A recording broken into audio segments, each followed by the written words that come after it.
네, 흔히 인생을 여정, 그러니까 여행의 과정이나 일정에 이제 비유를 하곤 합니다. 여행이라는 단어를 사전에서 찾아보니까 일이나 유람을 목적으로 다른 고장이나 외국에 가는 일 이렇게 되어 있어요. 그러니까 인생은 어떤 목적을 가지고 어디론가 가는 일이다. 뭐 이렇게 이제 생각해 볼 수 있겠습니다. 그런데 이제 문제는 뭐냐면 대부분의 사람들은 자신이 어떤 목적을 가지고 어디를 가고 있는지를 모른다는 거예요. 그도 그럴 수밖에 없는 것이 사람이 어디로부터 와서 무엇을 위해 살아야 하는지를 스스로는 알 수가 없기 때문인데요. 그래서 그렇게 바쁘게 힘들게 살아도 무엇을 위해서 그렇게 사는 것인지를 잘 모른다는 거죠. 그래서 대부분의 사람들은 이제 어떻게 살아갑니까? 다른 사람들이 살아가는 것을 보고 그렇게 이제 따라 살게 되는 거예요. 모르니까. 그래서 이제 다른 사람들이 공부 열심히 해서 명문대학을 가고 대기업에 취직하고 전문직에 종사하고 또 돈도 많이 벌고 높은 자리에 올라가고 그렇게 성공하는 것을 목표로 삼고 살아가니까 나도 그러면 그렇게 살아야 되겠다. 그래서 그 목표를 삼아서 다 똑같이 그 목표를 향해서 달려갑니다. 다른 목표를 가지고 있는 분이 거의 없고 거의 다 여기 안에 범주 안에 들어가는 것 같아요. 그렇게 이제 정신없이 달려가던 어느 날 문득 어떤 계기를 이제 통해서 인생 무상을 느끼게 되고 내가 무엇을 위해서 이렇게 살고 있는지 무엇 때문에 내가 이렇게 몸부림치면서 아둥바둥하면서 살고 있는지를 이제 생각하게 되면서 극도의 무기력감과 또 우울증을 이제 경험하게 되기도 하는데요. 그런데 이제 오늘 성경 본문에 바리새인들과 서기관들도 그런 삶을 이제 살아가고 있는 모양을 보게 됩니다. 자신들이 존재하고 있는 이유와 목적은 완전히 이제 잃어버리고 장로의 전통을 따라서 그냥 맹목적으로 이제 살아가고 있는 모습을 이제 보여주고 있는데요. 오늘 본문에서 바리새인들과 서기관들은 예수님의 제자들이 음식을 먹기 전에 손을 씻지 않는다라는 그 문제를 가지고 예수님께 항의를 하러 나왔습니다. 이 말을 들으면 예수님 제자들은 굉장히 비위생적인 사람처럼 그렇게 이제 생각이 될 수도 있을 것 같은데요. 근데 이 바리새인들이 그 손 씻는 문제를 가지고 그것을 항의를 한 이유는 그 위생관념 때문이 아니었어요. 그러니까 이제 구약의 율법에는 하나님의 백성들이 거룩을 유지하고 죄로부터 이제 분리되며 또 공동체를 보호하기 위한 정결 의식이 있었습니다. 그래서 예를 들어서 이제 사체를 만지거나 또는 출산을 하고 일정 기간이 지나지 않았거나 또는 한센병이 있거나 또 특정 동물들 하나님이 금하신 특정 동물들을 이게 만진 경우에는 몸을 물로 씻고 그 다음에 이제 제사장 앞에 가서 동물 제사를 드리는 이제 그런 정결 의식이 있었는데요. 그런데 이제 유대인들이 이 정결 의식에다가 더 추가해서 어떤 규례들을 이제 만들었습니다. 그러니까 이 율법을 원래 있는 이 율법을 해석하고 적용하는 과정을 통해서 새로운 규례들을 이제 더 만들어 가지고 그 율법과 동등한 이제 권위를 부여한 다음에 그것을 지켜왔는데 그걸 이제 장로의 유전 또는 장로의 전통 이제 이렇게 얘기를 이제 하는데요. 이 장로의 유전 가운데 하나가 바로 음식을 먹기 전에 손을 씻는 거였습니다. 그러니까 장로의 유전과 장로의 전통은 율법에 하나님이 지키라고 한 율법이 아니에요. 그러니까 자기들이 더 만들어서 이제 더 잘 지켜보려고 이제 이렇게 만드는 그런 이제 규례들인 거죠. 그러니까 이제 손을 씻지 않으면 다른 사람들과 접촉하는 과정에서 그들의 부정이 자신에게 전염된다 이렇게 생각한 겁니다. 그 부정한 사람들이 만진 물건들을 이렇게 뭐를 만졌는데, 예를 들어서 뭐 의자에 앉았는데 그 의자에 부정한 사람이 앉았던 의자, 그거 어떻게 알겠습니까, 그거를? 그렇죠? 그리고 그 뭐 악수를 했는데 그 사람이 악한 사람인지 선한 사람인지 알 수 없잖아요. 반갑다고 악수를 했는데. 뭐 그런 것들을 생각하면서 그런 상태로 들어왔기 때문에 반드시 손을 씻어야지만 그 죄가 자신에게 전염되지 않는다, 이렇게 생각한 거죠.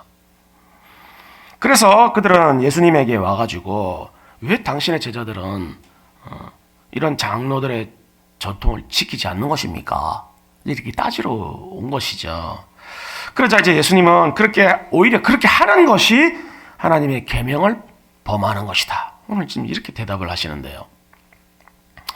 왜냐하면 진정한 결례는 이 손을 씻는 게 아니라 마음을 씻는 것이기 때문이다, 지금 이제 이렇게 가르치고 계십니다. 그러면서 이제 예수님은 이러한 이들의 악한 마음을 드러내시기 위해서 고르반이라는 그 장로의 전통을 이제 예를 드시고 계신데요. 고르반도 이제 율법에 있는 것이 아니라 장로의 유전이에요. 자기들이 만든 거예요. 이 고르반이 뭐냐면 어떤 물건이나 재산을 하나님 앞에 드리기로 바친 사람은 부모를 공경할 의무에서 면제가 된다, 지금 이런 겁니다, 지금. 예. 그러니까 하나님께 재산이나 물건을 바친 사람들은 더 이상 부모에게 효도를 하지 않아도 되는 특권을 받는다, 이렇게 장로의 유전을 만든 것인데요. 그러니까 이런 전통이 이 고르반은 율법의 정신을 잘못 이해를 하고 이제 악용하는 사례가 이제 된 것이죠. 그 구약에서는 여러분들 아시는 그 나실인 제도가 있었지 않습니까? 나실인 제도가 뭡니까? 그러니까 하나님께로부터 받은 그 은혜를 잊지 않기 위해서 자진해서 하나님께 자신을 이제 드리는, 자신의 몸과 물질을 드리는 이 사람들을 이제 나실인이라고 이제 하는데요. 그래서 그들은 이제 술과 포도주를 금하고 머리에 삭도를 대지 않아서 머리를 자르지도 않고, 그리고 이제 사체를 만지지도 않았습니다. 그래서 부모가 상을 당해도 장례를 하지를 않았어요, 나실인들은. 근데 이제 이것을 오해를 해가지고 하나님을 오해라기보다는 악용을 한 거죠. 하나님을 빌미로 해서 부모를 공경하지 않아도 된다는 건 전통을 만든 것인데요. 특히 이제 이 고르반이 악용이 된 이유가 뭐냐면 하나님께 바치겠다고 한 그 재산이 기한은 안 정해 놓은 거예요. 언제까지 바쳐라, 이게 없어요. 그러니까 어떻게 하겠습니까? 바치겠다고 해놓고 바치지는 않고, 나는 하나님께 바치겠다고 한 사람이니까 부모도 안 섬겨도 돼. 하나님께 드리지도 않고 부모도 안 섬기고, 이렇게 악용을 한 겁니다, 지금. 예. 예수님은 이런 이제 이들의 그 악한 마음을 씻어내는 것이 바로 진정한 결례다, 이제 그렇게 지금 이제 말씀을 하신 건데요. 그러니까 너희들의 전통에 따라서 지금 손을 씻는 이유가 뭐냐? 율법이 너희들에게 요구한 것은 너희의 죄와 악한 마음을 씻으라는 것이 아니냐? 근데 너희는 지금 눈 가리고 아웅하면서 너희 자신을 속이고 부모도 속이고 하나님도 지금 속이려고 하는 것이 아니냐? 강하게 질책을 하십니다, 지금. 예. 그러니까 이들이 왜 이렇게 한 것이죠? 율법을 겉으로 행하기만 하면 하나님 나라의 백성으로서의 의무는 다한 것이다 라고 생각하기 때문이에요. 예. 예레미야 선지자 때 이제 이스라엘 백성들이 성전을 우리가 완공했기 때문에, 성전을 우리가 지었기 때문에 더 이상 이제 우리는 하나님께 대한 책임이 없어. 우리 할 일은 다 했어. 그러니까 이제 하나님께서 이제 남은 거는 우리에게 복을 주시는 일만 남았어. 이렇게 생각한 것과 똑같은 거죠, 지금. 그러나 예수님은 그들의 모든 행동은 그저 껍데기일 뿐이고, 그들이 아무리 겉으로 율법을 준수하는 것처럼 보여도 그것은 그냥 회칠한 무덤일 뿐이다. 지금 그것을 이제 말씀을 하시는데요. 여러분, 그렇다면 율법의 근본 정신은 무엇입니까? 하나님이 율법을 주신 가장 중요한 이유는 무엇입니까?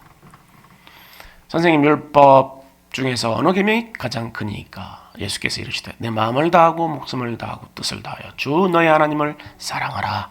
이것이 크고 첫째 되는 계명이요 둘째도 그와 같으니 내 이웃을 내 자신과 같이 사랑하라.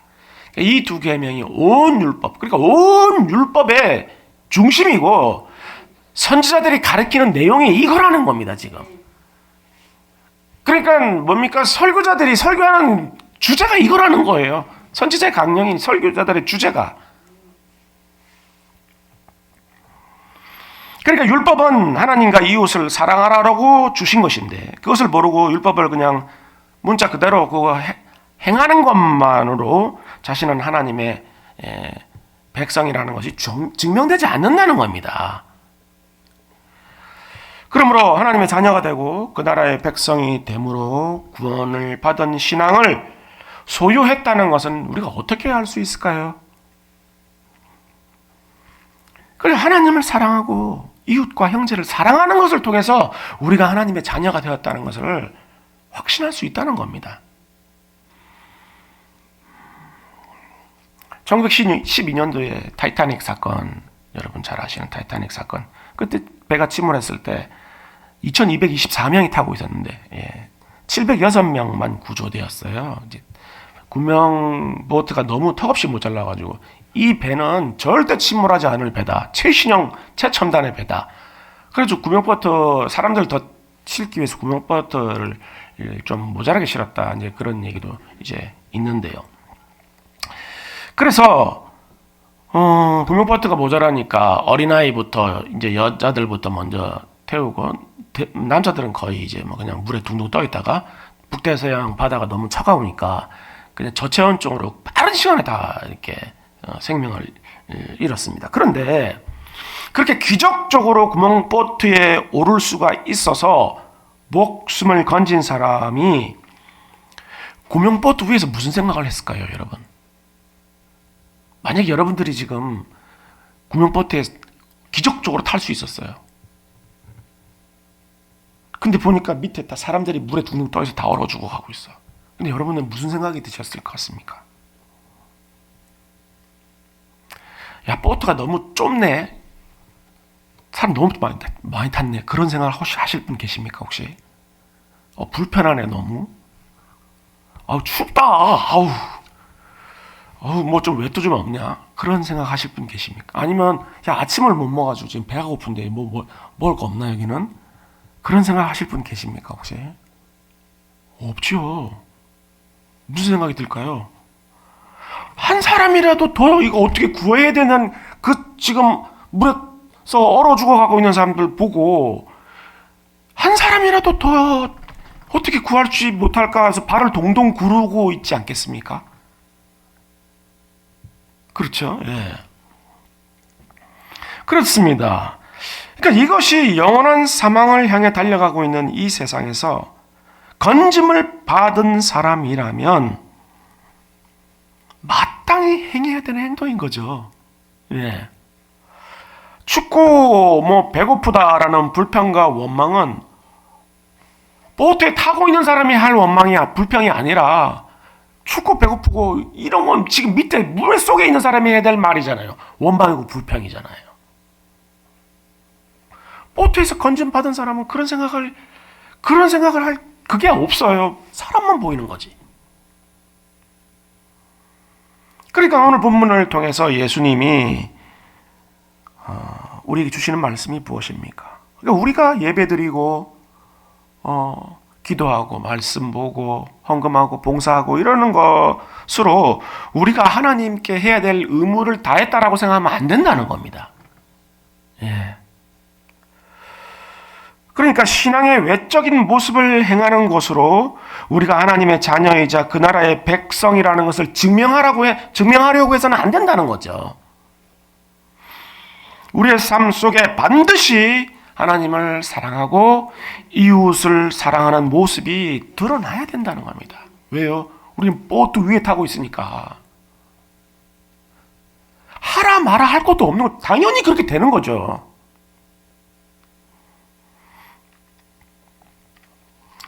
죽음에서 건짐을 받아서 보트 위에 타고 있다면 결코 눈앞에서 얼어 죽어가고 있는 사람들을 외면할 수가 없는 것입니다. 근데 이제 우리의 모습이 어떻습니까?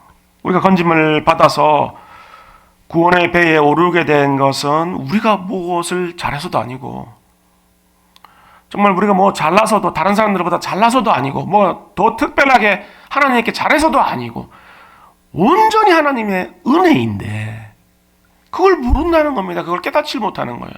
그래서 이제 막 보트를 우리가 심지어 보트를 내가 타 준 것처럼 그렇게 신앙생활을 한다는 거예요.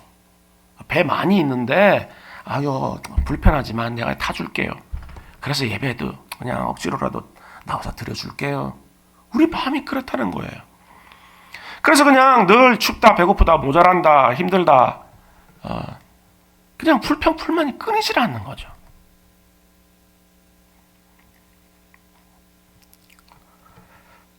하나님께서는 우리를 그 구원의 보트에 태워주셨을 때는 분명히 지금 아직 오르지 못한 사람들을 그 사람들에 대한 긍휼과 사랑과 그 자비를 그 마음을 가지고 그 사람들을 건져라 그 기대를 가지고 우리를 보트에 태워주신 것인데 그러면 우리는 보트를 타고서도 계속 나만 쳐다본다는 겁니다. 그 보트에서 더 잘 먹고 더 잘 살기 위해서 어떻게 하면 더 잘 먹고 더 잘 살 수 있을까? 하나님께서는 오늘 이러한 그리스도인들의 모습을 책망하고 계신 거예요. 그런데 이 사실이 그냥 우리가 이제 알고 그렇구나 그렇지 그래야지 하고 그냥 넘어갈 수 있는 문제가 아니라는 겁니다. 왜입니까 여러분? 그러니까 물에 빠져서 죽어가고 있는 사람을 구하는 것은 건짐을 받아서 보트에 오른 사람이라면 뭐 하라 마라 말할 필요도 없기 때문입니다. 자동으로 그렇게 되는 거죠. 그러니까 아직 그리스도를 모르는 많은 사람들을 많은 영혼들을 향한 그 긍휼과 그 자비와 그 사랑의 마음이 없다는 것은 우리가 그 보트에 있는지 올라 있는지 아닌지를 점검해 봐야 될 문제라는 거예요. 그게 왜요? 그 마음이 당연히 생기는 것이기 때문에 어떻게 물에 떠 있는 사람들을 보고 있는데 아무렇지도 않을 수가 있습니까? 사람이 이건 뭐 예수 안 믿어도 아무렇지도 않을 사람은 없잖아요. 예수 안 믿어도 지금 죽어가고 있는 사람이 있으면 물을 던져서라도 구할 텐데 하물며 예수를 믿는데 늘 하나님은 이웃을 사랑하라고 하는데 그런 가르침을 받고 우리는 그런 구원을 받아서 생명의 건짐을 받았는데 어떻게 모른 채 할 수가 있겠습니까? 그 반대로 지금 아직 보트에 오르지 못한 사람은 철저하게 자기 자신만 생각할 수밖에 없어요. 지금 자기가 얼어 죽어가고 있는데 누구를 생각할 수 있습니까? 지금 자기 자신밖에 생각할 수 없고 자기 자신밖에 지금 다른 사람을 생각할 여력이 없는 거죠. 지금 당장 지금 생명이 경각에 달렸는데 필사적으로 몸부림칠 수밖에 없는 거죠. 그러니까 이제 이것은 세상적으로 성공을 하고 많은 것을 소유하고 이런 것과 전혀 관계 없어요. 여러분 우리나라에 왜 이렇게 그냥 무속인들이 판을 치는 겁니까? 방송 틀면 다 무속인 방송이고 제가 어느 방송 보다가 제가 항의를 하려고 그 방송국에 들어가가지고 메시지를 쓰려고 보니까 이미 수많은 사람들이 메시지를 잔뜩 올려놨더라고. 뭐 하는 짓이냐 이게 공영방송에서. 정부뿐만 아니라 정부만 우리가 손가락질할 수 있겠습니까? 예수 믿어도 주중에는 다 거기 가가지고 그러고 있고 왜 이런 거죠? 보면 다 성공한 사람들이에요. 다 정부에 있는 사람들은 대한민국 최고 학교에서 공부하고 그런 사람들 아닙니까? 최고 성공한 사람들 아닙니까? 근데 왜 그렇게 그 무속인들, 무당들한테 의지를 하는 것입니까? 왜 그런 거죠?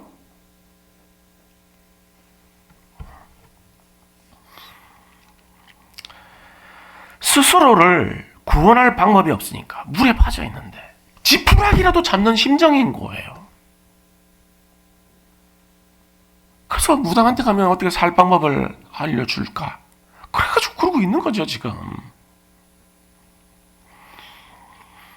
그러니까 지금 내가 다른 사람을 돌아볼 줄 모르고 나 자신밖에 모르는 삶을 살고 있다면 지금 내가 보트 위에 있는지 아니면 지금 물 위에 떠 있는지를 다시 한번 돌아봐야 된다는 겁니다. 이게 이렇게 심각한 문제인 거죠 지금.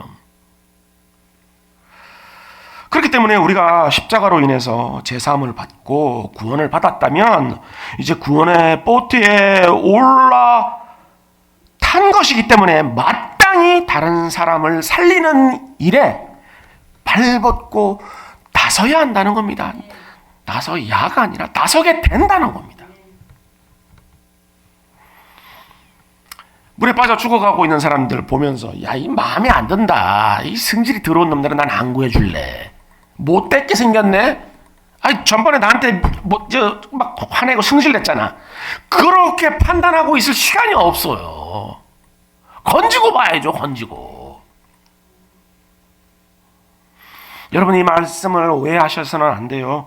이 말이 당장 여러분들이 뭐 전도 현장 가가지고 전도하고 막 선교 현장 가 선교하라 그런 말씀이 아닙니다. 구제하고 이런 말이 아니에요.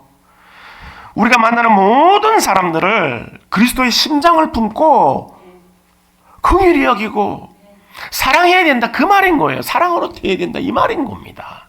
그게 전도예요. 그게 진정한 전도는 우리가 관계 맺고 있는 사람들에게 그리스도의 심장으로 대하는 게 그게 진짜 전도예요.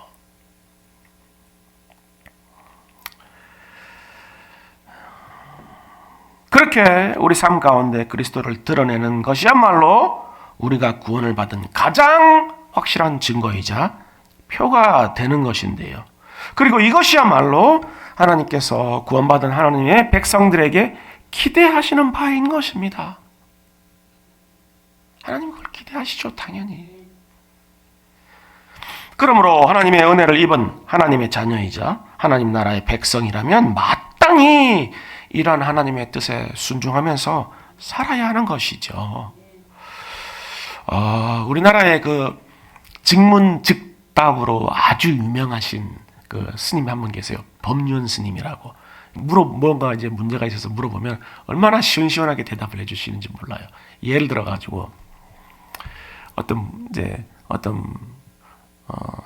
여성분이 남편이랑 늘 싸우는데 어떻게 하면은 지혜롭게 싸울 수가 있을까요? 이러니까 그거를 혼자 사는 중한테 물어보면 어떻게 해요?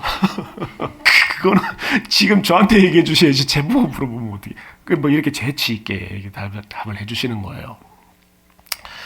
근데 이제 이 스님이 출가하신 그 사연이 아주 재미있습니다. 뭐냐면 고등학생 때인데 시험 기간이 돼가지고 이제 절에 갔대요. 시험 잘 보게 해주세요. 이러고 이제 부처님한테 가서 기도하러 갔는데, 그리고 이제 기도하고 나오는데 그 절에 그 어떤 스님이 일로 와 이렇게 부르시더랍니다. 근데 그분이 이제 나중에 이 법륜 스님의 스승이 되셨다는데요. 근데 이제 빨리 도망가려고 그랬대요. 왜 그러냐면은 그 스님한테 잡히면은 기본이 3시간이래요. 3시간. 그래가지고 이제 빨리 시험 공부하러 가야 되는데 붙잡으니까 스님이 빨리 도망가. 뭐라고 핑계대지? 그리고 가가지고 스님 저 지금 시험 기간이라서 빨리 가가지고 시험 공부해야 되는데 저 가야 되는데요. 이제 그렇게 대답을 했답니다. 그러니까 스님이 지금 어디 가는데? 물어봤대요. 그래가지고 도서관에 가야 하는데요. 그러니까 그 도서관 갔다가는 또 어디 가는데? 이렇게 또 얘기를 했답니다. 도서관에 갔다가는 이제 교실로 가야죠. 교실 갔다가는 어디 갈 건데? 집에 갈 겁니다. 그래서 그 다음에 어디 갈 건데 계속 이제 물어봤대요. 그 나중에는 어디까지 갔냐면 이제 죽는 데까지 간 거죠. 죽은 다음에 어디 갈 건데 모르겠는데요. 그랬대요. 너 지금 어디서 왔냐? 그래서 학교에서 왔는데요. 학교 전에 오기 전에는 어디서 왔냐? 집에서 왔는데요. 계속 또 물어보더래요. 그래가지고 어디서 왔냐? 엄마 뱃속까지 갔답니다. 또 어디서 왔냐가. 그래서 엄마 뱃속에 올 때는 어디서 왔냐?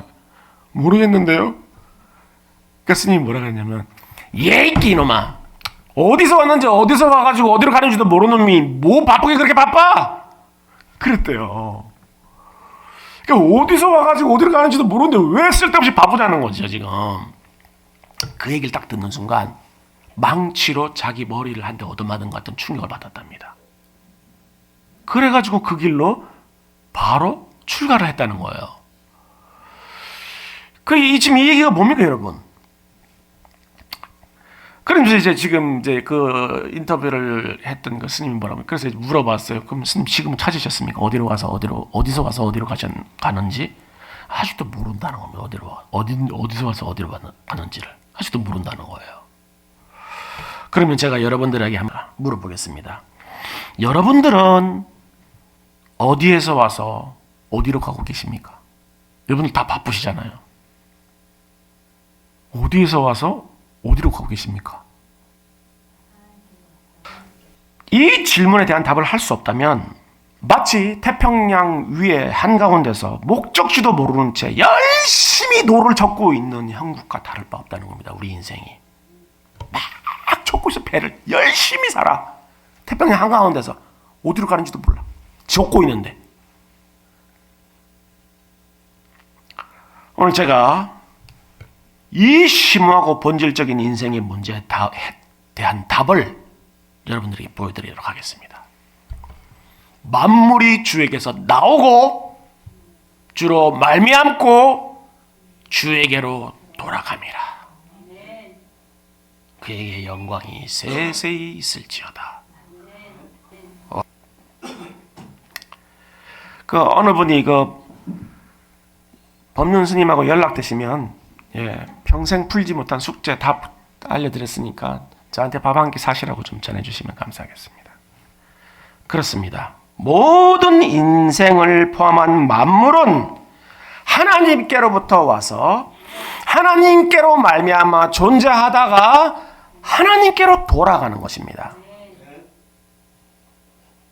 이걸 모르면 그냥 막 헛 인생을 살고 있는 거예요. 그러니까 모든 인생은 출발지와 도착지가 너무나도 확실한 것이죠. 예외가 없어요. 어떤 존재하는 것도 예외가 없어요.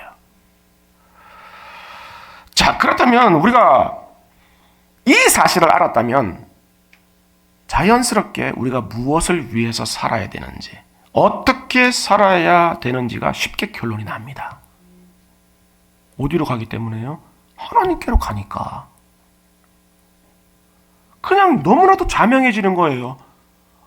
어떻게 어디로 가야 되는지가 너무나도 분명하기 때문에. 그러니까 하나님께로 우리가 다 돌아가게 된다면 결국 무엇을 위해 살아야 됩니까? 그렇죠. 하나님을 위해 살아야죠. 하나님이 기쁘신 뜻대로 살아야 된다는 겁니다. 근데 하나님 기쁘신 뜻이 뭐라고요?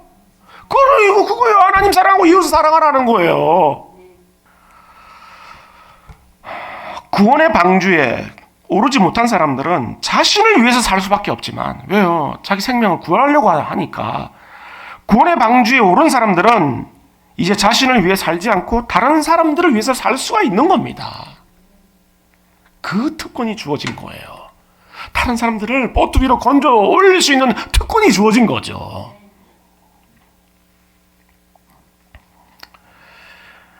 여러분, 노아의 방주에 키가 없잖아요. 이렇게 운전할 수 있는 핸들 키도 없고 방향타도 없고 스크류도 없고 뭐 돛도 없고 아무도 없죠.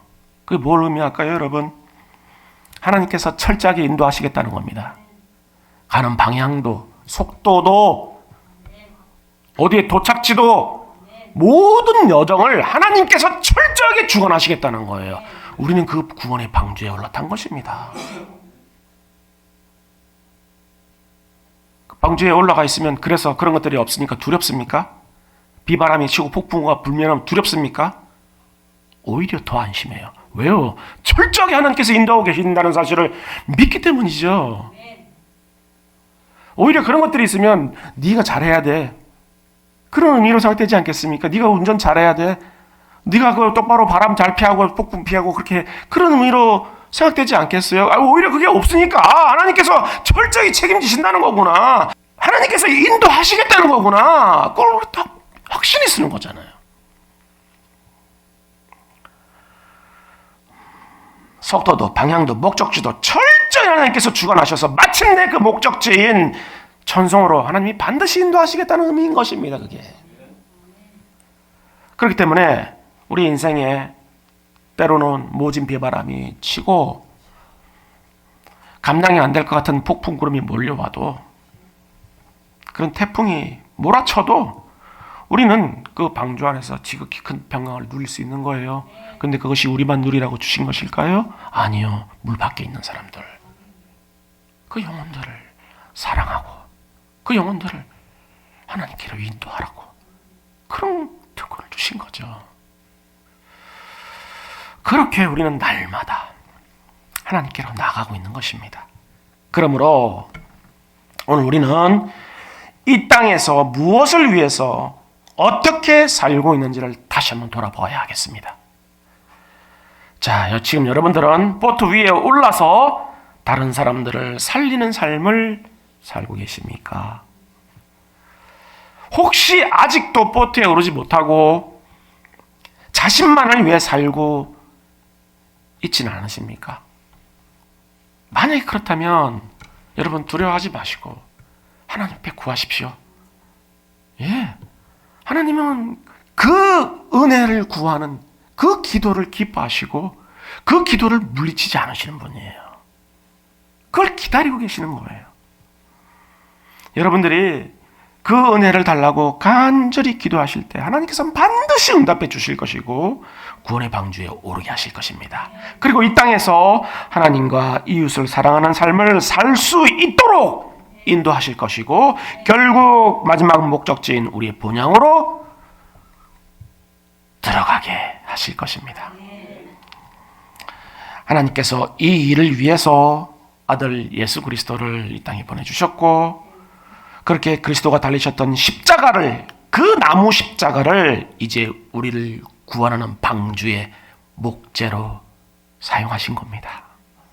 이 시간, 이 땅에서 허락된 시간을 온전히 하나님의 뜻대로 살아서 마지막 날 하나님께 올려드리는 그런 향기로운 찬송과 같은 인생이 되는 여러분 모두가 될 수 있기를 주님의 이름으로 축원하겠습니다.